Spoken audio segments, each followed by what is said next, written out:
Bonjour tout le monde. Partager un contenu numérique. Pour partager un contenu numérique, il y a maintenant différents services de partage de données qui sont en ligne et qui sont devenus une alternative, un autre mode, un choix à effectuer au lieu de partager les données à l'aide de supports de stockage physique, par exemple des disques durs externes, des clés USB, etc. Donc, il vaut mieux utiliser ces nouveaux services de partage que nous allons voir dans cette séance et qui sont tous basés sur la technologie ou bien sur les services du cloud computing. Ces services donc permettent d'accéder à vos données depuis n'importe quel ordinateur ou autre support connecté à Internet. Donc le premier avantage, c'est que là où vous êtes, quel que soit votre matériel d'accès à Internet, que ce soit un ordinateur, que ce soit un smartphone, un téléphone smart, que ce soit un iPad, que ce soit quel que soit le moyen de communication, vous avez toujours vos données à votre disposition.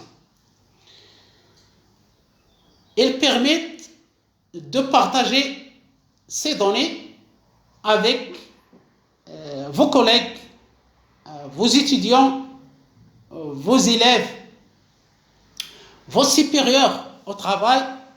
Donc, ils permettent de travailler ensemble en collaboration et aussi de travailler directement sur des documents en ligne. Par exemple, on peut réaliser un rapport en collaboration avec plusieurs collaborateurs. Et tout ça, il est stocké en ligne dans ces services de cloud que nous expliquons maintenant. Donc, il s'agit bien de services de cloud. Qu'est-ce que le cloud? Ou bien le cloud computing, ou bien l'informatique en nuage en français. C'est la pratique qui consiste à utiliser des serveurs informatiques à distance et hébergés sur Internet pour stocker, gérer et traiter des données. Au lieu d'acquérir et d'utiliser un serveur local ou bien un ordinateur personnel. Donc le principe du cloud computing, c'est d'utiliser un serveur à distance qui appartient à une société qui vend ces services de cloud computing dans la plupart des cas contre un paiement mensuel, c'est-à-dire un abonnement mensuel. Au lieu d'investir dans un serveur, de l'acheter, de l'installer dans une salle climatisée, de recruter des techniciens qui se chargent de son administration, donc beaucoup de charges, beaucoup de dépenses, et aussi vous avez un local pris par le serveur, et nous savons tous que le local est très cher, notamment dans les centres des grandes villes. Si vous voulez louer un seul bureau, vous allez payer ce bureau trop cher. Donc, pour dédier une salle toute entière à un serveur, ça coûte cher en espace, en plus des redevances d'électricité, de climatisation, entretien, etc. Donc, il vaut mieux louer un serveur distant, ce qu'on appelle une machine virtuelle, et utiliser ce service local, ce service cloud qu'on appelle le cloud computing. Parmi les services offerts par le cloud computing, il y a bien sûr plusieurs services. Il y a IaaS, Infrastructure as a Service. C'est le fait de louer un espace physique dans un serveur et de se charger d'installer le système d'exploitation, les applications, effectuer tout le travail. C'est comme si vous achetez un serveur et que vous installez chez vous. Donc c'est l'infrastructure. Il y a SAS, c'est-à-dire software as a service, c'est-à-dire logiciel comme service, c'est-à-dire vous louez un logiciel et vous l'utilisez contre un abonnement. Par exemple, Office 365, c'est un logiciel de bureautique, une suite bureautique qu'on peut louer et utiliser en ligne en contrepartie d'un abonnement mensuel à payer à la société Microsoft. Donc, comme l'IaaS et le SaaS, il y a le STaaS qui est Storage as a Service, c'est-à-dire le stockage de données comme service. C'est un service de cloud computing qui correspond au stockage de fichiers chez des prestataires externes qui les hébergent pour le compte de leurs clients. Il y a des services grand public qui proposent ce type de stockage le plus souvent à des fins de sauvegarde ou de partage de fichiers, et le plus souvent ils sont gratuits. Donc les services grand public sont gratuits et les services STaaS, Storage as a Service, destinés à des entreprises, à des clients, c'est-à-dire un service privé, il est payant et il faut payer des mensualités. Quelques exemples de ces services grand public, ces services de stockage et de partage de données en ligne. Il y a OneDrive, iCloud, Google Drive, Dropbox, etc. Et vous avez certainement entendu ou bien utilisé ces services en ligne. Commençons par OneDrive. OneDrive est un service de la société Microsoft. Donc Microsoft OneDrive est un ensemble de services d'hébergement de fichiers en ligne, c'est-à-dire le cloud computing dont nous avons parlé. Microsoft vous offre un espace de stockage dans ces serveurs et vous pouvez y stocker vos fichiers et y accéder en ligne. Stockage et application. On vous donne l'espace de stockage des fichiers et on vous donne les applications pour créer, modifier, éditer ces fichiers. Par exemple, le logiciel Word, traitement de texte, Excel pour tableur, PowerPoint pour les présentations, c'est-à-dire les exposés, et OneNote pour les notes et gérer ses notes, son agenda, etc. Mais les fonctionnalités de ces applications sont réduites si on les compare avec les applications installées localement sur un ordinateur. Le service Microsoft OneDrive a été créé en 2007 et il a porté plusieurs noms avant d'être OneDrive. Il a été Windows Live Folders, ensuite Windows Live SkyDrive, ensuite SkyDrive et enfin ce nom actuel qui est OneDrive, et ce depuis janvier 2014. Le logiciel OneDrive permet une synchronisation entre OneDrive et les supports informatiques compatibles. Donc si vous utilisez le service OneDrive, vous pouvez installer le logiciel OneDrive et ce logiciel permet de synchroniser, c'est-à-dire d'échanger les données entre le serveur Microsoft et vos appareils, vos supports informatiques compatibles, que ce soit un ordinateur, un PC portable, un smartphone, une tablette, etc.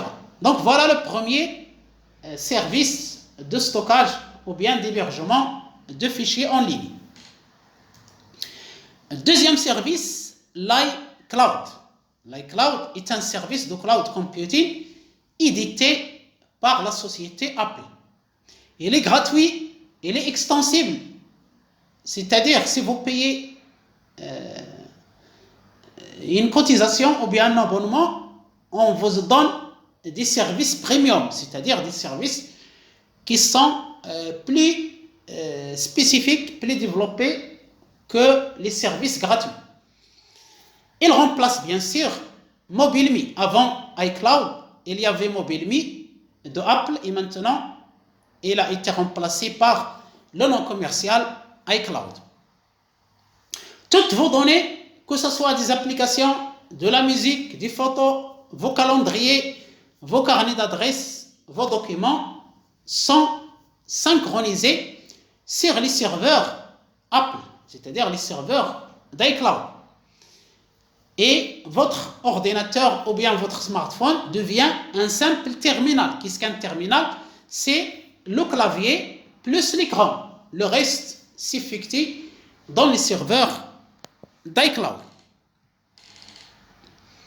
Troisième service d'hébergement de fichiers, Google Drive. Google Drive est un service de stockage et de partage de fichiers dans le cloud, lancé par la société Google. Google Drive regroupe plusieurs services, Google Docs, Google Sheets, Google Slides et Google Drawing, qui est une suite bureautique. C'est une suite bureautique comme Microsoft Office. Elle permet de modifier des documents, des feuilles de calcul, des présentations, des dessins, des formulaires, etc. Google Drive, ou bien Drive en anglais, Drive c'est disque, c'est-à-dire disque dur, remplace Google Docs. Avant, il y avait Google Docs et maintenant, c'est devenu Google Drive.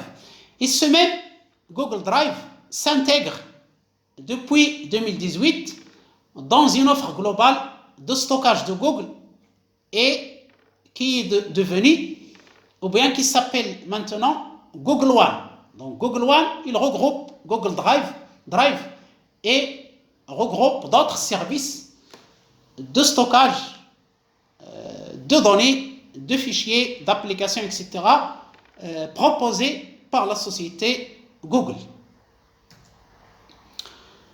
Un autre exemple de service d'hébergement de fichiers en ligne, c'est Dropbox. Dropbox est un site d'hébergement de fichiers qui propose comme service le stockage, par exemple pour sauvegarder vos données, ou bien le partage de fichiers en ligne qui est proposé par la société Dropbox Inc.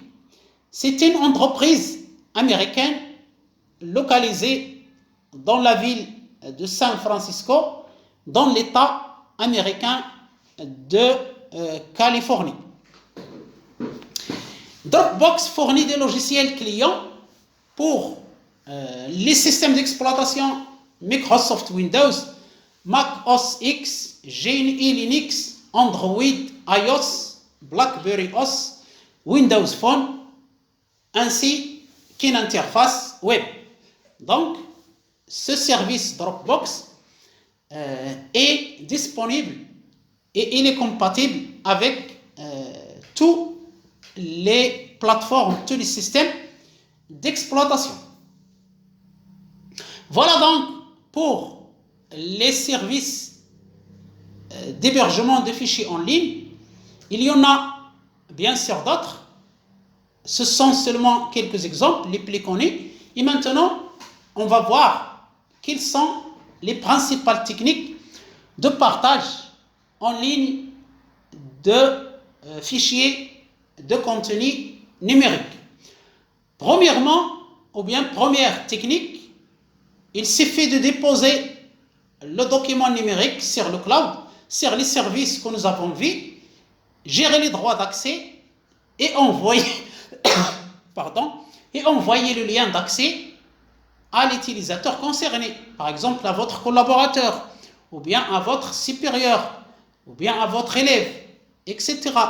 Donc, vous déposez le document dans le cloud, vous octroyez les droits d'accès et vous envoyez le lien à votre destinataire.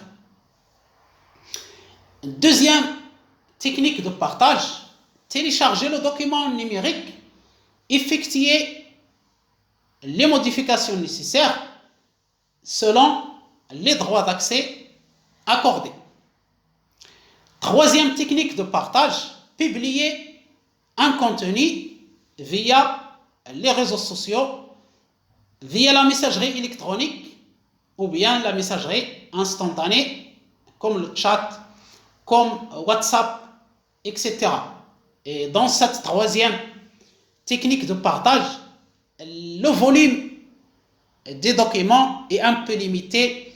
Certains serveurs de messagerie n'autorisent pas l'envoi de documents au-delà de 5 mégaoctets et généralement on envoie des documents qui ne sont pas volumineux. Pour les documents qui sont très volumineux, c'est la première solution, on les dépose dans le cloud et on envoie le lien d'accès. Passons maintenant aux réseaux sociaux. Qu'est-ce qu'un réseau social? C'est une structure dynamique composée d'entités reliées entre elles par des interactions sociales. Qu'est-ce qu'une entité? Une entité sociale est un individu comme vous et moi, un groupe, par exemple une classe, des techniciens dans un domaine, etc. Ça peut être une organisation, par exemple une entreprise, une administration, une association, un syndicat, etc. Qu'est-ce qu'une interaction sociale? C'est l'échange d'informations, le partage de documents, l'expression d'opinions, d'avis, l'échange d'expériences, etc., etc. Quels sont les principaux avantages des réseaux sociaux? D'abord, ils sont gratuits. Ils sont simples d'utilisation. Ils ont un effet de buzz, c'est-à-dire ils permettent de se faire connaître immédiatement. On les emploie notamment dans le cadre de stratégie marketing et de publicité. Il facilite l'entrée en contact avec vos clients si vous êtes une entreprise, vos fournisseurs, vos partenaires, vos amis, votre famille si vous êtes un particulier, etc. Donc il y a plusieurs avantages pour ces réseaux sociaux. Quels sont les principaux types des réseaux sociaux? Nous avons les sites communautaires, par exemple Facebook, Twitter, Instagram. Nous avons des réseaux professionnels, par exemple LinkedIn, Viadio. Nous avons des sites de partage de contenu, par exemple YouTube, Dailymotion, etc., etc. Quelle est l'utilité de la présence d'une entreprise sur les réseaux sociaux? D'abord, créer un lien avec sa communauté en la sollicitant, en demandant son avis, en répondant à ses questions et en interagissant avec elle. Donc, c'est un moyen de communication avec sa communauté, par exemple, ses clients, ses fournisseurs, ses partenaires pour une entreprise. Maintenir un contact permanent avec ses clients, ses partenaires. Créer un réseau potentiel de diffusion d'informations, de nouveautés, de produits nouveaux, de services nouveaux, etc. Ça permet de communiquer à moindre coût. Au lieu d'utiliser la téléphonie et les autres moyens de communication qui sont un peu chers, on peut utiliser les réseaux sociaux qui sont moins chers que les moyens conventionnels de communication, etc., etc. Les utilisateurs des réseaux sociaux, tout le monde utilise les réseaux sociaux sur Facebook, Instagram et Twitter. On parle de followers. To follow, c'est-à-dire suivre, des suiveurs, entre parenthèses. Sur YouTube, on parle des abonnés à des chaînes, ou bien en anglais, subscribers. Chez LinkedIn, si on a une relation, c'est-à-dire si on est un professionnel, on s'appelle un contact. Mais on peut s'abonner à LinkedIn comme un abonné, ou bien être un follower, c'est-à-dire un suiveur, lorsqu'on suit juste un contact, c'est-à-dire un professionnel qui est inscrit sur LinkedIn. Quelle stratégie de communication à l'aide des réseaux sociaux? Toutes les plateformes de réseaux sociaux ont leur spécificité. Que ce soit au niveau des algorithmes ou bien des ciblages, on doit trouver le réseau social le plus adapté à notre entreprise pour mettre en place une stratégie de communication efficace. Prenons 3 exemples. On va voir Facebook, Instagram et YouTube. Commençons par Facebook. Aujourd'hui, Facebook regroupe des personnes de toutes classes sociales et de tous les âges. C'est un réseau social avec de multiples possibilités. Vous pouvez publier des photos, des textes, des vidéos, des podcasts, etc. Vous pouvez organiser des lives, c'est-à-dire en direct, communiquer en direct. Vous pouvez réaliser des posts plus instantanés avec des directs ou des stories et même créer des pages annexes, c'est-à-dire créer plusieurs pages, par exemple des pages événements, des groupes privés ou publics, etc. Donc, voilà ce que Facebook offre. D'abord, tout le monde utilise Facebook, presque. Il y a toutes les classes sociales, tous les âges. Il offre tous les avantages que vous voyez. Donc, c'est à vous de décider si Facebook convient à votre stratégie de communication.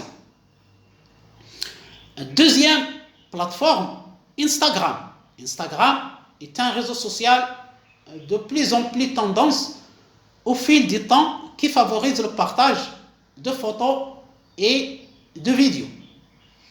Vous avez la possibilité de publier des posts photos, des vidéos, organiser des lives, une communication en direct, des stories, des IGTV ou bien des réels qui sont des formats de plus en plus tendance sur Instagram. Donc Instagram, c'est plus dédié aux multimédia, aux photos, aux vidéos. Donc vous pouvez choisir ce réseau social pour votre stratégie de communication, pour vos besoins en communication. Troisième exemple de plateforme de réseau social, YouTube. La communication sur ce réseau social peut être très intéressante si le contenu proposé est pertinent et de qualité. Comme dans toute communication sur les réseaux sociaux, votre vidéo doit être travaillée, le son doit être agréable à écouter, l'image doit être de qualité et la vidéo doit être dynamique en plus du contenu qui doit être de qualité, pertinent et intéressant. Nous avons cité 3 exemples, Facebook, Instagram, YouTube, mais il y a d'autres réseaux sociaux, il y a d'autres TikTok, il y a plusieurs autres réseaux, c'est juste des exemples. Donc vous pouvez faire des recherches pour voir les avantages des autres réseaux sociaux, ce qu'ils proposent, quelle est la stratégie de communication la mieux adaptée à ce réseau social, comment bénéficier de votre présence sur ce réseau social pour entrer en contact avec votre communauté, avec vos partenaires, vos clients, vos fournisseurs et ainsi développer une communication sur ces réseaux sociaux qui peuvent permettre à votre entreprise d'évoluer, de vendre plus, de se faire connaître plus et d'établir ou bien d'acquérir une image positive sur ces réseaux sociaux. Voilà donc, c'est la fin de ce module. Merci pour votre attention. Je vous souhaite une excellente journée et à bientôt.